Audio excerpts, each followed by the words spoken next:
मी आदरणीय आप्पासाहेब धर्माधिकारी यांना विनंती करतो की आपण मार्गदर्शन करावं. पर्यावरण हे आत्ताच्या या जे आता ते काय वातावरण सगळं चाललंय, हवामानाचं प्रदूषण आहे, पर्यावरण वेगळ्या प्रकारचं आहे. हे पर्यावरणाची भूमिका जी आहे ही सगळ्यांनी अभ्यासातून घ्यायला पाहिजे.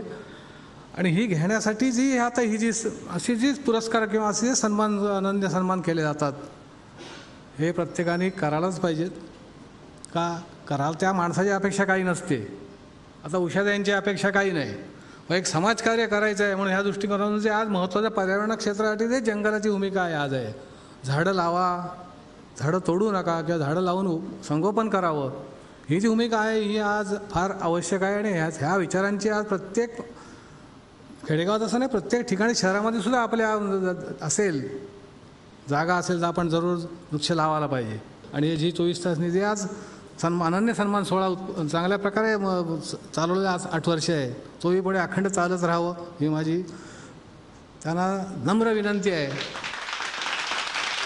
मी सन्माननीय वनमंत्री सुधीर मुनगंटीवार यांना विनंती करतो की आपण 2 शब्द बोलावे. मी सर्वप्रथम वनमंत्री म्हणून उषाताई मडावी यांचं अंतःकरणपूर्वक अभिनंदन करतो आणि ईश्वरचरणी प्रार्थना करतो की या राज्यात अशा लाखो उषाताई मडावी घडाव्यात अशी प्रेरणा G24 त्या कार्यक्रमातून या महाराष्ट्राच्या सर्व दर्शकांनी घ्यावी. मी सुभाषजी आपका आणि उदयजी आपगं टीमचंही कौतुक करतो. विशेष करून पुरस्काराची निवड करण्यात आदिवासी क्षेत्रातून उषाताईसारखा हिरा शोधण्यासाठी आपण जो प्रयत्न केला तो सुद्धा त्याला दाद दिली पाहिजे आणि त्यालाही मानाचा मुजरा केला पाहिजे. हे खरं आहे की सेल्फी काढता काढता आपण एवढे सेल्फिश होत चाललो की 456 कोटी वर्षाच्या पृथ्वीच्या इतिहासात 1820ला औद्योगिक क्रांती सुरू झाली आणि 195 वर्षात आपण असा पुरुषार्थ गाजवला 50% वृक्ष नष्ट केली. या जगातले 50% वृक्ष नष्ट झालीत आणि उषाताई या अंधारातून सूर्याच्या किरणासारखा एक प्रवास करताय आणि समाजाला दिशा देण्याचं काम करताय की सारी मनुष्य सृष्टी नष्ट झाली तरी जगाचं कदाचित बिघडणार नाही, पण ज्या दिवशी सारी वनसृष्टी वृक्षसृष्टी नष्ट होईल त्या दिवशी एकही मनुष्य वाचू शकणार नाही. कागदी रुपयाच्या मागे धावता धावता माणूस विसरत चालला की हा कागदी रुपया ज्या कागदापासून बनतो तो कागद झाडापासून तयार होतो. झाड राहिलं तरच हा कागदी रुपयाच्या हातात येणार आहे. वनमंत्री म्हणून अशा रुपया तयार करण्यासाठी वृक्ष संवर्धनाला मी ताकद गावेल. मला माहीत आहे की वित्त मंत्री म्हणून लोकांचं वित्त वाढवायचं आहे, पण हे वित्त वाढवताना वनमंत्री म्हणून त्यांचं चित्त समाधानी राहावं म्हणून वृक्षही वाढवायचे आहे. उषाताई खूप खूप कौतुक. कला क्षेत्रासाठीचा अनन्य सन्मान प्रदान करण्यात येणार आहे.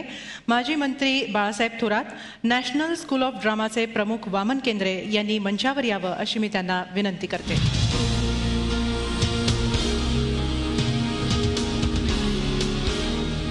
आणि कला क्षेत्रासाठीचा अनन्य सन्मान प्रदान केला जाणार आहे योगिता तांबे यांना. मी विनंती करतो योगिता तांबे यांनी कृपया मंचावरती या.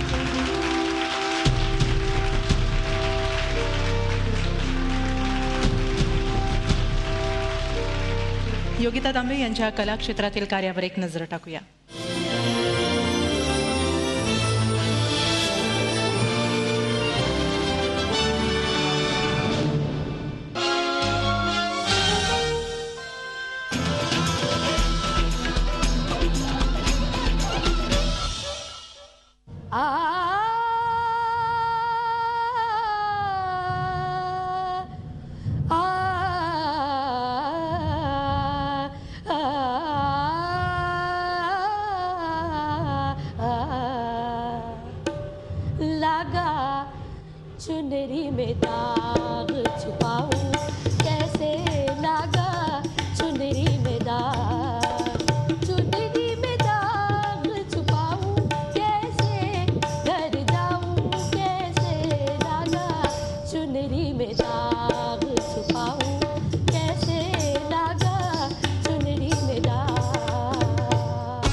मुंबईत राहणाऱ्या या योगिता तांबे या जोगेश्वरीच्या अस्मिता शाळेत विद्यार्थ्यांना संगीताचं शिक्षण देतात.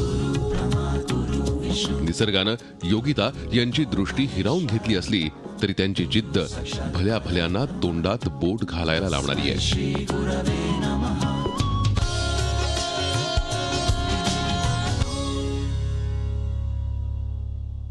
अंधत्वावर मात करत योगितानं वाद्यकलेत नैपुण्य मिळवलंय. खरं तर लहान वयातच योगिताला तबला वाजवण्याचा छंद जडला. त्यातून पुढे 11वीत तिनं वाद्यकलेचं प्रशिक्षण घेण्यास सुरुवात केली. मुंबई विद्यापीठात शिक्षण घेत असताना तिनं दुर्मिळ अशी वाद्य वाजवण्याची कला अवगत केली. आज 1-2 नव्हे तर तब्बल 40 प्रकारची वाद्य योगिता अत्यंत सफाईदारपणे वाजवतात.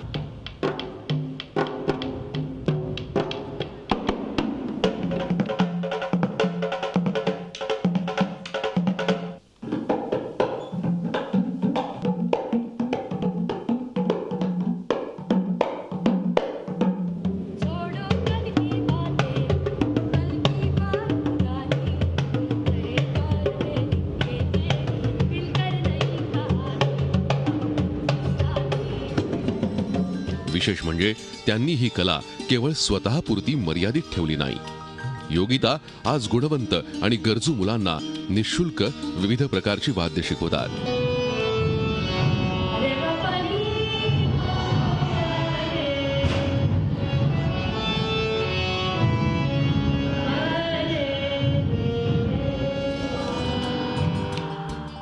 योगितानं जणू समाजासाठी वाहून घेतलंय, कारण तिला इतरांनाही काहीतरी शिकवायचंय.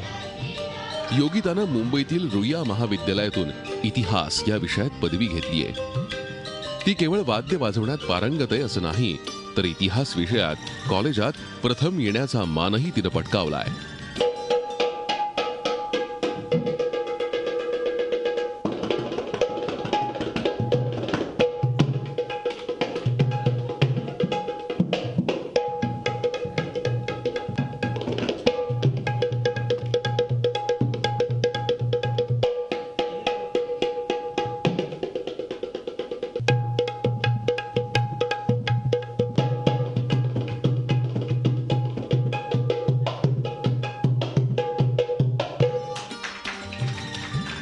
योगिताला संगीत, गायन, अभ्यास आणि अध्यात्माचीही आवड आहे. दृष्टी नसतानाही संगीताच्या माध्यमातून नव्या पिढीला दृष्टी देण्याचं काम योगिता करत असून त्यांच्या या प्रेरणादायी कार्याला आमचा सलाम.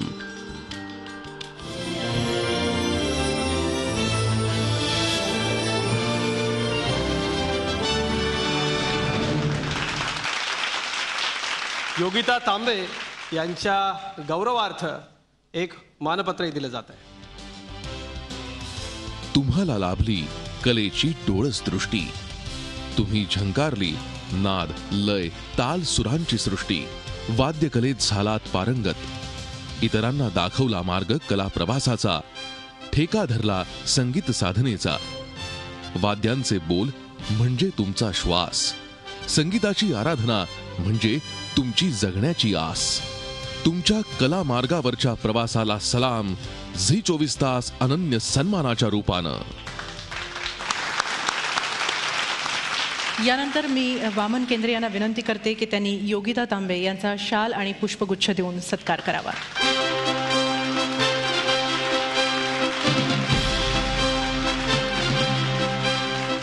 मी वामन केंद्रेजी यांना विनंती करतो की त्यांनी योगिता तांबे यांना मानपत्रही प्रदान करावं.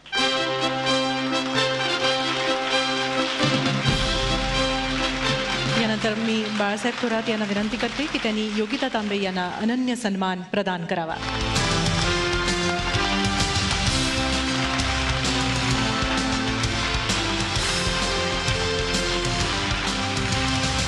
योगिताजी, खूप खूप कौतुक आणि अभिनंदन तुमचं. आपण आपलं मनोगत व्यक्त करावं अशी मी तुम्हाला विनंती करते.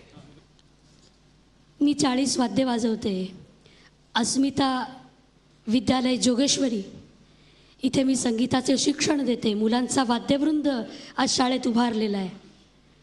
हे सगळं आहेच, पण दुसरं असं की दृष्टीहीन व्यक्ती चित्र काढू शकेल का, तर ते शक्य नाही हे चुकीचं उत्तर आहे.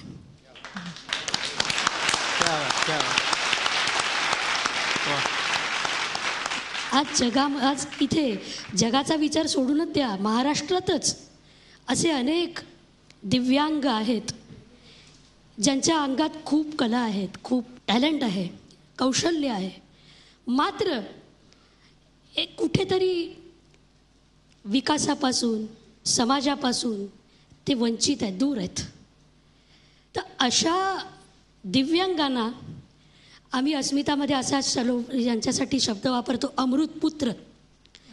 अमृतपुत्र ह्याकरता की जे नाकी डोळी व्यवस्थित आहे, पूर्णतः सक्षम आहेत, त्यांना अशा बांधवांकडून प्रेरणा मिळत असते, चैतन्य मिळत असतं आणि तेच आम्ही अमृत देणारे अमृतपुत्र, अमृतकन्या. तर अशा अमृतपुत्रांना शोधून समाजाच्या प्रवाहात आणलं पाहिजे, संधी दिली पाहिजे की जेणेकरून पुढे असं व्हावं की केवळ योगिता तांबे ही दृष्टीहीन अनन्य सन्मानाची मानकरी ठरली असं होता कामा नये, तर पुढील अनेक वर्षांमध्ये अनेक असे दिव्यांग किंवा अमृतपुत्र या झी 24 तास अनन्य सन्मानाचे मानकरी ठरावे, ही एकमेव शुभेच्छा. मी सन्माननीय वामन केंद्रे सरांना विनंती करतो की त्यांनी थोडक्यात आपलं मनोगत व्यक्त करावं. महाराष्ट्रानं सदैव नेतृत्व देण्याचा प्रयत्न केलाय, प्रत्येक क्षेत्रामध्ये नेतृत्व देण्याचा प्रयत्न केलाय. आणि आज जेव्हा एक व्यक्ती 40 वाद्य वाजवते, 40 वाद्य वाजवणं एवढं सोपं नाही आहे. आपल्याला नीटचं तोंड वाजवता येत नाही, तेव्हा 40 वाद्य जेव्हा एक व्यक्ती वाजवते आणि तेवढ्यावरच थांबत नाही, तर जीवनाच्या विविध क्षेत्रामध्ये जे दृष्टी असलेल्या माणसांचं विश्व आहे, ज्याला पेंटिंग म्हणतो आपण, व्हिज्युअल आर्ट्स म्हणतो, तिथेही आपली दृष्टी नसलेली कमतरता एका दृश्य चित्रातून आपल्या समोर आणते, ह्याला मला वाटतं तोड नाही आहे. त्यांचं मनापासून हार्दिक हार्दिक हार्दिक अभिनंदन. यानंतर मी माननीय बाळासाहेब थोरात यांना विनंती करते की त्यांनी थोडक्यात मनोगत व्यक्त करावं. खऱ्या अर्थानं झाकली मानकं ही सगळी व्यक्तिमत्व आपण पुढं आणली. ही समाजातली कोणत्या सन्मानाकरता काम करत नव्हती, झाकलेली होती, पण त्यांना समाजापुढं आणणं नाही, जगापुढं आणण्याचं काम झी 24 तासनं केलं. तुमचं अभिनंदन करावं तेवढं थोडं आहे. मी तर इथे उदयजी निरगुडकर यांचं कायम अभिनंदन करत असतो की त्यांचा कोणताही कार्यक्रम हा अंतःकरणापर्यंत पोहोचवण्याचं काम ते करत असतात. एक मनापासून समाजाच्या जाणीवा जपणारं, जिव्हाळा निर्माण करणारं अशा प्रकारचं झी 24 तास झालेलं आहे. मी आपल्या सर्वांचं, तुमच्या टीमचं सुद्धा इथे अभिनंदन करतो, योगिताचं आणि अशा ज्यांना सन्मानात झाला. झी 24 तास रहा एक पाऊल पुढे.